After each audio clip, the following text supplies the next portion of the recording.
I can't believe we're at the end of January. What?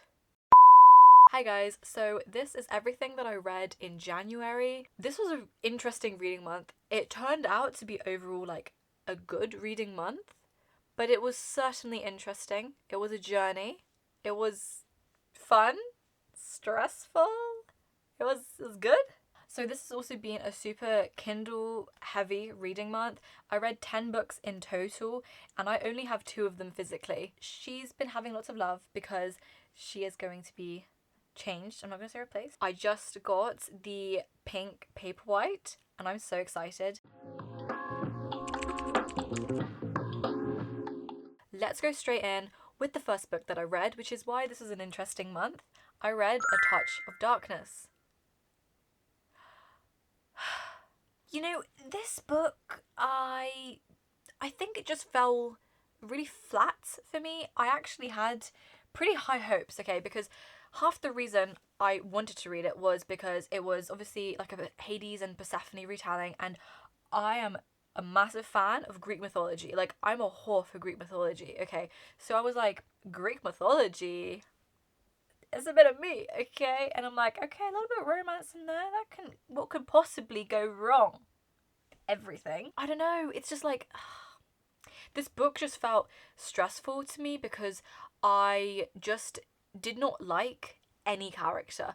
I think that's the biggest problem I had was I just didn't like anyone, and Persephone annoyed the living hell out of me. She just felt so naive and dumb. I can kind of understand why she was a bit naive, but she just felt like so dumb. Okay, like when she first meets Hades and she didn't realize it was him. Like, girly, who else is gonna be watching over the club like that? You know what I mean? He was pulling like an Eric Northman sat in the bar in True Blood. Okay, you know that he owns the place. Like, who else? Why would he be having that kind of presence? So it was a little bit too obvious and on the nose with some of these things. But not only that, it just I think the plot just felt too predictable as to what plot there was, really. It was not a very plot heavy book. It was more heavy on the romance, if we could call it that, because it was very insta-lusty and then sudden love later on, which I do not like because I need to see the love actually build. Like, I could deal with insta-lust, okay, if then we started seeing like love developing and like, oh, like things changing and some tension and just something going on, but there was none of that. It was just suddenly it's like, I love you. Like, where did that come from? You know, where did that come from? But yes, I do not want to trash talk this book loads because it's not like it was the worst book I ever read. It's just that it was not for me. I think that if I actually connected with the characters a bit more or liked the characters, I would have liked it more even if the plot was weak. Like, for me, I need to have good characters or strong characters and well fleshed out characters, but I just felt like that didn't exist in this book. And there seemed to be some plot holes as well because of that almost, or yeah. It just didn't work for me, which was a real shame, to be honest, because I really did not set out to dislike this book when I read it, and I just did in the end, which made me so sad because, again, I love Greek mythology and Greek retellings. I love them. So, yeah, it was really sad that this just, like, didn't live up to it, and especially because I had seen it being hyped a lot online. So when I saw it, I thought, you know what, I might as well read it now. Let's give it a go. So now I will not be carrying on with the series. I gave this book 1 star. Let's move on. After that disappointing start to the year, we had a banger, okay? I thought, I need something that I know I'm gonna love. Good Girl, Bad Blood. A little moment for the very pretty book. I absolutely loved A Good Girl's Guide to Murder, and when I picked this up, I was a little bit like, I really don't know where the story's gonna go. I'm really nervous, but this was, oh my god, the payoff for this was so good. This book was not what I expected. One of the things I loved in this was obviously the development of Pip and Ravi's kind of relationship and how it's really grown, and I really, really enjoyed that. They're so sweet. Timeline wise, carried on absolutely perfectly, was a seamless transition from the last book. And I actually quite liked the way that like social media and the internet and things was portrayed in this, and technology, because Personally, I don't love when there's social media or even references to it in books, but in this, it was used perfectly. The plot of this book literally had me on my toes the entire time. Like, I was questioning everything. It was just so good. It was so good. I'm trying not to give spoilers, but one of the best things in this that I loved was actually the development in Pip's character and how the amount of stuff that she's gone through since the last book is kind of insane. It's a lot for any teenager to really deal with. So us actually being present and seeing these kind of small little changes in her own behavior and in how she decides to react to certain things, I think that was very realistic. You know, if these kinds of events happened even just in your town and having the aura of the bad history, it will already affect you. And, you know, she was kind of involved, well, not involved, but, you know, she knew Sal really well.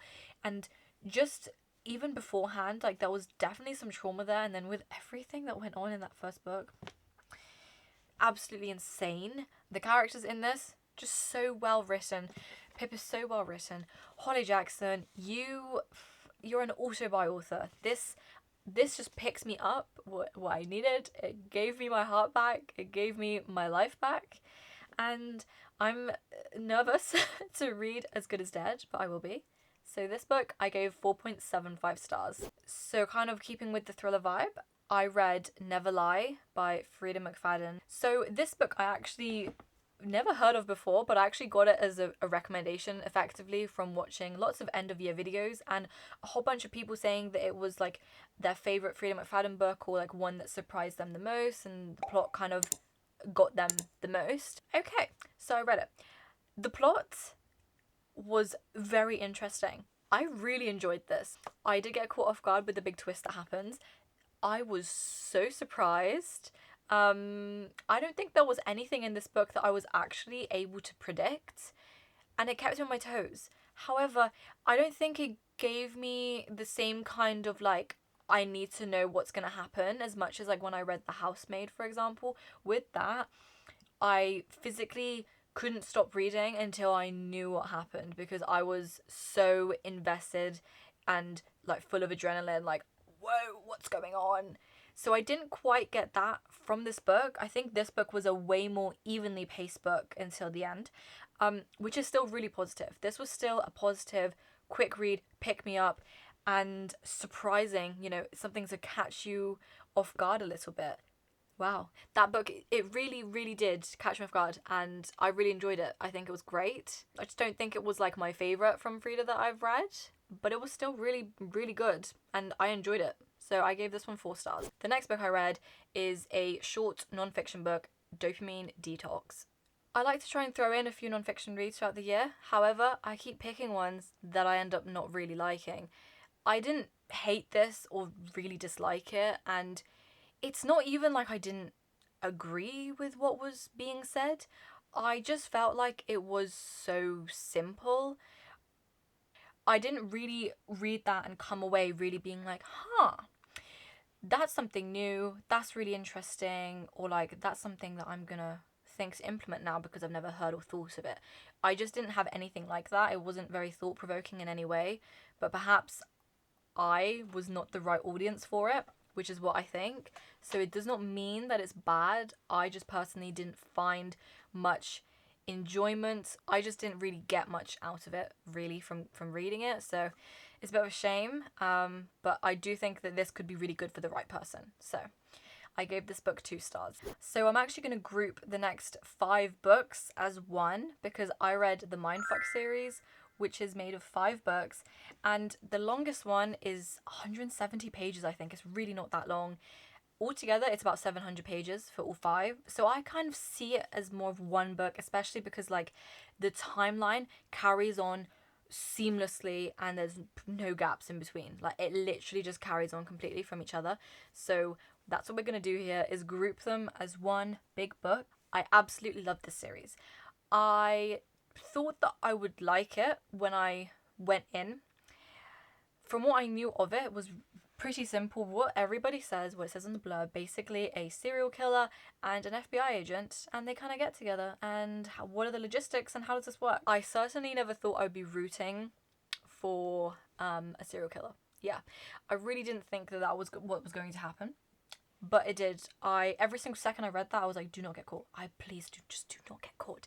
Don't get caught. Definitely check trigger warnings if you've not read this and you are considering it. But this book was genuinely, it was just so like intricate and multi-layered, and the characters were so good. Like every single character I felt like felt such a real person. And Lana, she's got to be one of my favorite female protagonists that I've read about in a long time. I just love her like dry, like sarcastic, dark humor that you kind of get throughout the book, you know, from things that she says. This book it kept me on my toes so much as well, and I just love the story. I love the characters, and you know, it just felt quite realistic in a way. Not everything in there, but like the whole history and what happens in the town and the town being involved in the cover up and stuff like that. It made complete sense. Like when I was reading, I was like, yeah, this I really see it. Small town America, probably. It doesn't seem very far-fetched. The ending was so satisfying. Everything, it just felt so satisfying. I think like when you go through the whole thing, you go through this whole journey, you learn so much, and it's just wow. Like I just felt it felt really good to finish that and read it, and now I'm kind of sad because I loved it so much.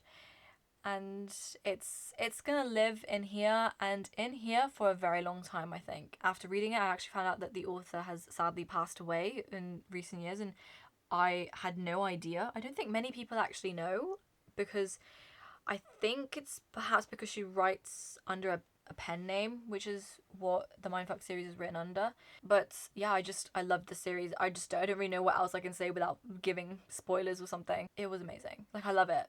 Everyone that says it's good, it is good. Please ignore the covers on Kindle and online because they don't really give you much insight into what the book's about. Yeah, please ignore the covers. It's a great series. But anyway, I gave this series 5 stars, just in general. The first book I did give 4 stars, but the rest were all 5, so they're all getting a 5. It's just a 5-star series. The final book I read is probably my most anticipated book of the year. Onyx Storm.